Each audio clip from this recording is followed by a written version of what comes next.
Спонтаните абортуси може да бидат нели причина последица на оштетувањето од ДНК молекулата, затоа што немаме добра комбинација на хромозомските сетови во плодот, значи во новиот ембрион кој што треба да се создаде и да се развива. Хормонски дисруптори, значи кои што влијаат на ендокриниот систем, насилно го менуваат ендокриниот систем заради тоа што ги имитираат хормоните, исто така и тие може да бидат причина за оваа ДНК фрагментација, односно за зголемување нели на рост телата, на реактивните оксидативни тела односно фактички да се зголемува стресот, оксидативниот стрес врз сперматозоидите, а да се намалува количината на природни антиоксиданти во семената течност и на тој начин исто така да доаѓа и до ДНК фрагментација и до оштетување на сперматозоидите и до помала плодност, односно помал потенцијал на оплодување на самите сперматозоиди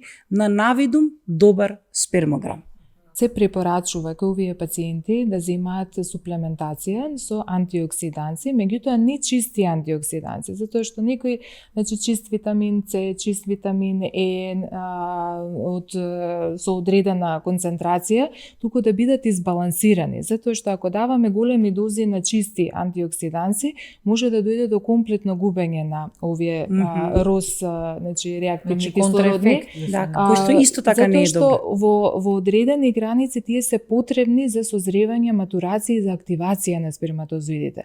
Затоа треба тие да бидат избалансирани во соодветни концентрации, значи во таа суплементација, за да можат да ги намалат значи оштетувањата, меѓутоа да не дозволат комплетно губење на ваквите компоненти кои што се неопходни за нормалното функционирање на сперматозоидите.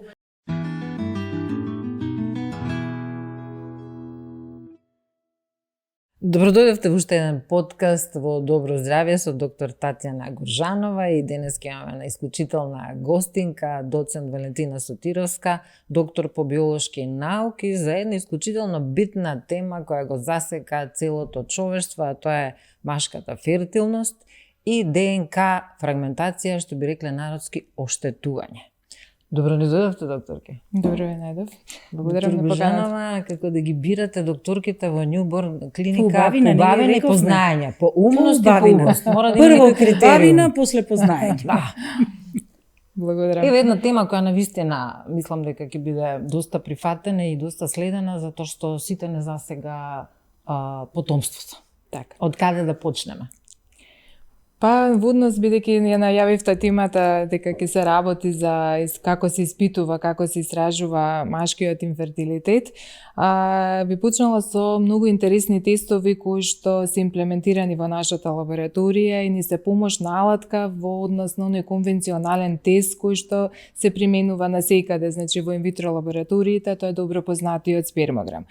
Значи, евалуацијата на машката фертилност покрај со овој конвенционален тест со кој што ги добиваме оние базични параметри во однос на концентрацијата на сперматозоидите, нивната подвижност и нивната морфологија, со цел да видиме дали има некој отстапување од оние нормални референтни вредности кои што ни се дадени од Светската здравствена организација и каква е нивната форма и структура и дали отстапува од она што ние како нормална морфологија на сперматозоидите.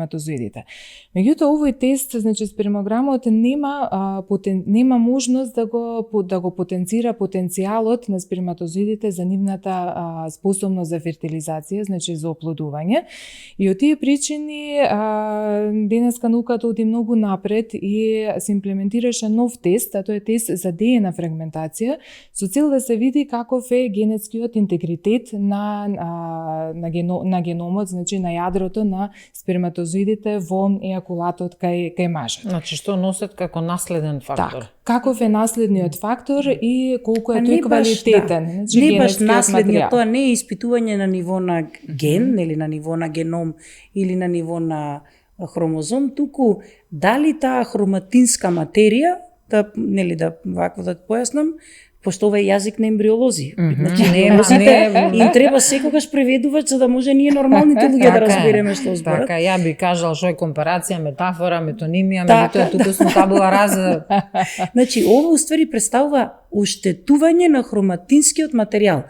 пукнатини. Пукнати. Во самиот хроматински материјал, во самата таа баласт од генетска информација, која што таа оштетување и напукнување, онаке доктор Валентина ќе ни каже подетално, но најчесто настанува поради инфекции, поради лоша исхрана, стрес, значи надворешни фактори, надворешни фактори, генетика, Генетиката поинаку се испитува. Генетиката нели се испитува, тоа зборувавме во претходните емисии и со другата докторка Марија андролог и со другите ембриолози, дека генетиката се испитува поинаку преку кариотип, преку некои одредени циљани моногенетски заболувања, преку микроделеција кај на Y хромозомот, но ова е да видиме кај навидум нормални спермограми, кај навидум све во ред, нели, машки партнери, а немаме успех во инвитрото, немаме оплодување, нели, немаме успешна X метода и се прави дополнително ова испитување на ДНК фрагментација, тоест дали има некој влијание од надворешните фактори кои што ја го оштетуваат каде пукнала тиквата. Да. Баш така, каде пукнала тиквата и како ние можеме тоа да го третираме. И како да ги закрпиме пукнатините. Токму така. Сперматозоидите се многу мали клетки, тие се микроскопски клетки кои што во чија глава се наоѓа едно масовно количество на генетски материјал кој треба да се придаде на јајната клетка за да настане таа фертилизација. Меѓутоа, доколку има вакви оштетувања, тие прекини во низите, да кажам, на ДНК молекулата, во тој случај може да дојде до фертилизација, значи може да добиеме ни апсолутно ембриони, меѓутоа тоа не е сигнификантно поврзано со степенот на фертилизација, меѓутоа е сигнификантно, односно значено поврзано со бројот на рекурентните, односно на повторувачките абортуси кои што се јавуваат кај жената од причина што не доаѓа до создавање на здрави ембриони кои што може да дадат здраво потомство и до крај нели да се или воопшто неуспешни инвитро, да не дојде до имплантација на ваквите. Да немаме ембриони во суштина, да. Спонтаните абортуси може бидат нели причина последица на оштетувањето од ДНК молекулата, затоа што немаме добра комбинација на хромозомските сетови во плодот, значи во новиот ембрион кој што треба да се создаде и да се развива.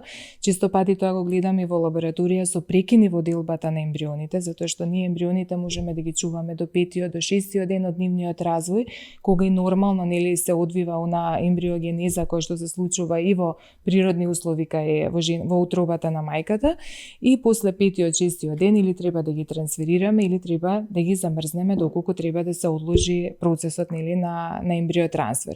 Во таквите тие 5-6 дена евалуација на ембрионите, доколку имаме лоша генетика на ембрионот, ние гледаме дека веќе тие ембриони немаат способност да се делат правилно, да се развиваат правилно и прекинуваат во делбата со истиот број на клетки како што биле од претходниот ден, и таквите ембриони едноставно немаат потенцијал за имплантација и немаат можност да дадат здраво потомство.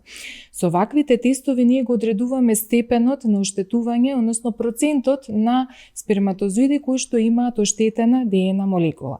Генерално сите мажи имаат оштетување на ДНК молекулата, значи не би било нормално кај сите да имаат сите здрави сперматозоиди, затоа што сите сме живи битија. Возраста? Ќе ви напоменам и за возраста, меѓутоа сепак сме сите изложени на надворешните фактори. Ако имаме здрав организам, сепак сите живееме во едниста, да кажем, загадена средина која што и те како влијае на интегритетот на ДНК молекулата, не само на сперматозидите и на јајните клетки, тоа ние го гледаме од секојдневното наше искуство работејќи во лабораториите.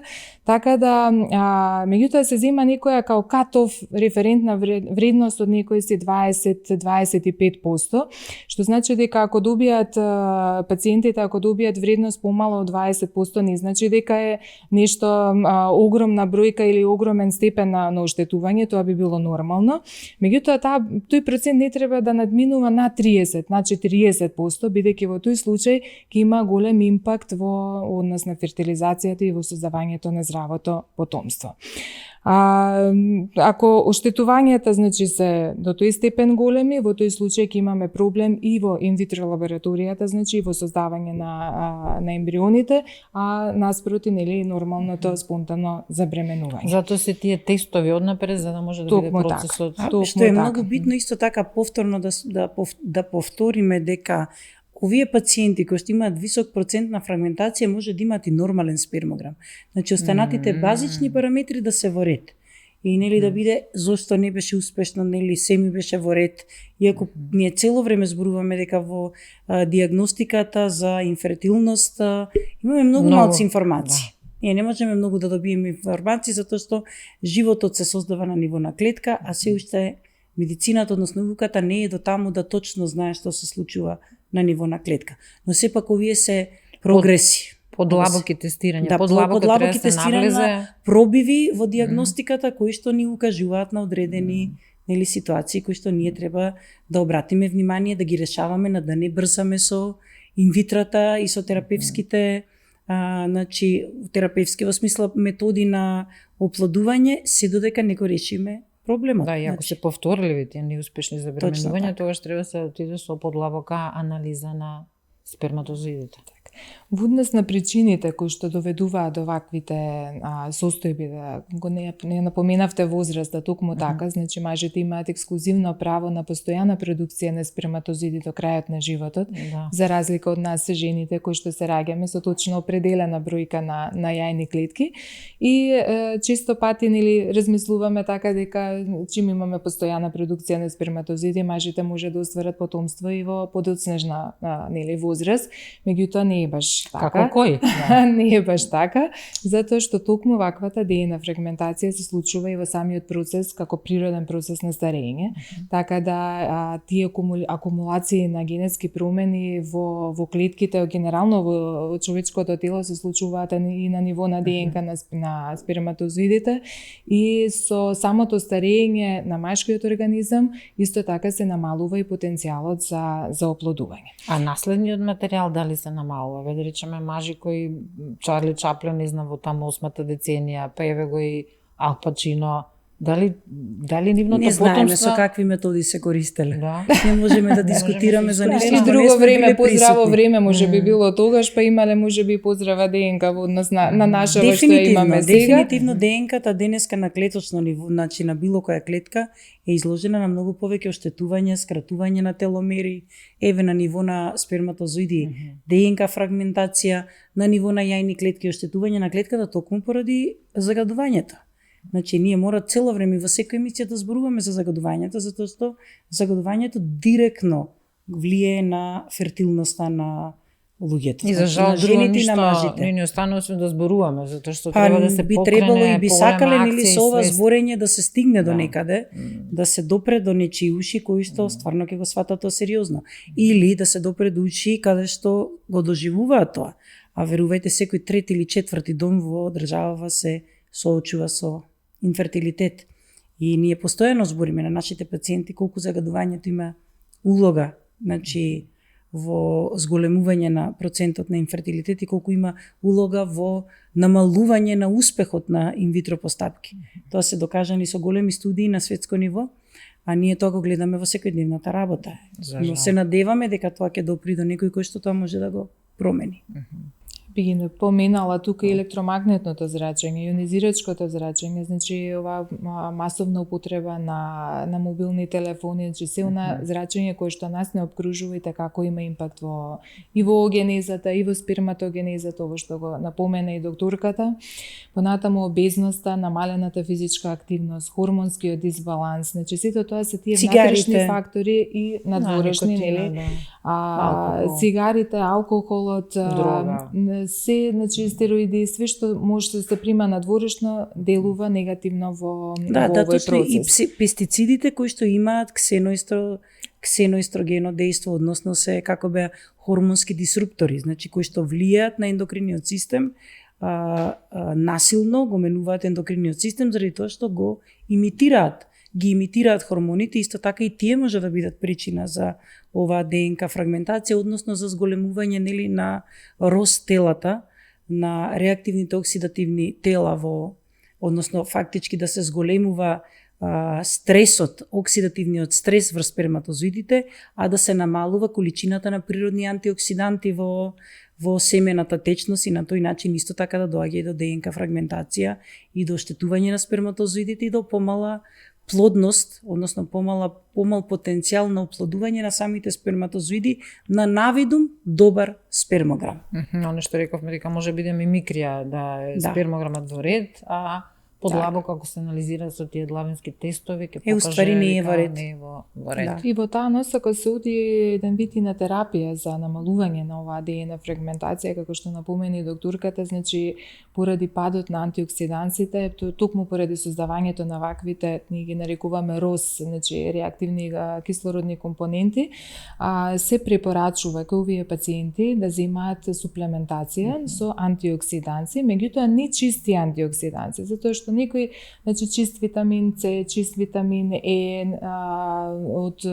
со одредена концентрација, туку да бидат избалансирани, затоа што ако даваме големи дози на чисти антиоксиданси, може да дојде до комплетно губење на овие РОС, значи реактивни кислородни, кој што исто така не е добро. Затоа што во одредени граници тие се потребни за созревање, матурација и за активација на сперматозоидите.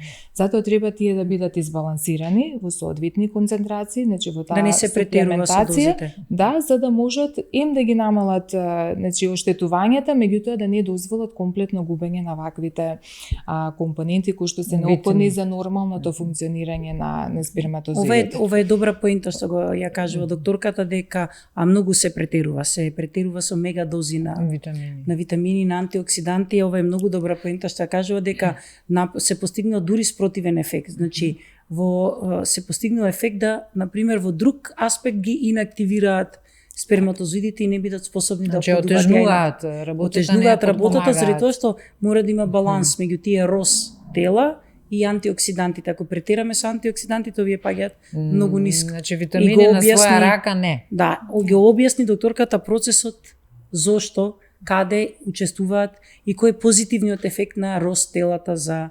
спермогенезата, односно поточно во активацијата на сперматозоидите. Најдобро, затоа е секогаш најдобро во договор со докторот што си ги води пациентите да си даде соодветна терапија, да не се зема на своја рака за да не се направат вакви контраефекти. Значи сепак има терапија, сепак има начин да се Студиите покажуваат, значи зголемување на намалување значи на процентот на ДНК фрагментацијата, меѓутоа мора да се придржуваме на сите овие препораки кои што ги кажуваме, кои што може да доведе до зголемување на процентот на фрагментацијата, затоа што навистина џабе ако ние примаме суплементи, ако водиме лош начин на живот, не можеме ништо да постигнеме. Значи апсолутно треба да се применува тој здрав начин на живот, физичка активност, да се користи медитеранската диета за да ја намалиме обезноста, затоа што сето тоа повлекува нови патишта кои што можат не само на сперматогенезата да направат дисбаланс комплетно на целиот организам, затоа што се е поврзано едно со друго.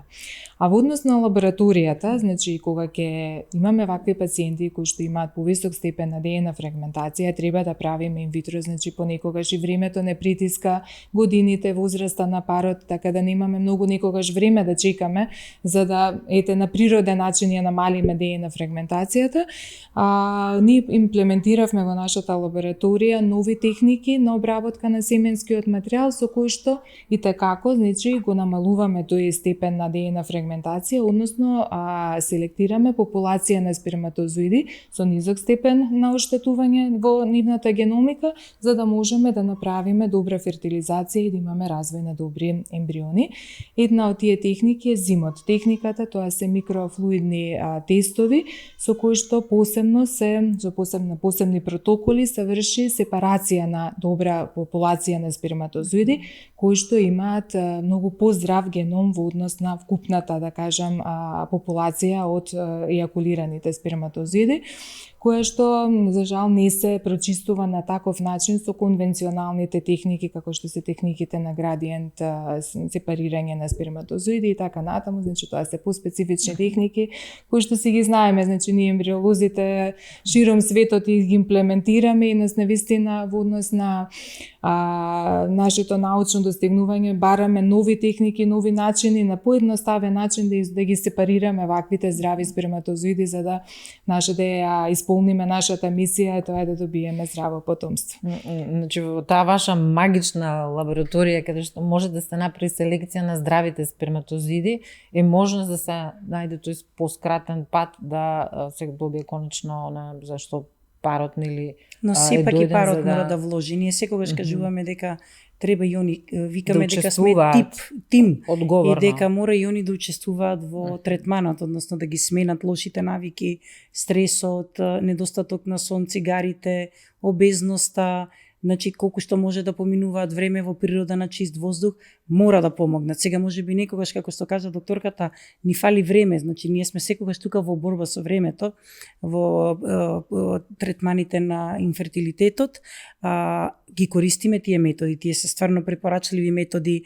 Јас многу често го препорачувам зимотот на пациентите, дури каде што имаме нормален спермограм, заради тоа што многу подобро се издвојуваат здравите сперматозоиди, но сепак мора да направат промена пациентите за да очекуваме стварно навистина успех и со сите овие методи, затоа што ни една од овие методи не е семоќна, не е 100% успешна. Науката понекогаш не може да биде семоќна, меѓутоа кога имаме вакви научници, ваква лабораторија и ваква една клиника, некако е полесно да се си дадеме сами на себе право дека работите може да тргнат на подобро, но само исклучително само ако имаме дисциплинирани пациенти. Токму така, и они дисциплинирани пациенти. И ги следат упатствата и секако го следат подкастот во добро здравје. И останете во добро здравје, чувајте го здравјето, затоа што нема ништо поважно и нема подобра инвестиција од добро чувано здравје. И следете не, затоа што ќе дознаете многу информации кои што ќе ви донесат само позитивно искуство и позитивен односно успех во третманите на инфертилитет. И ви доктор, благодариме. Се гледаме следниот подкаст. Благодарам.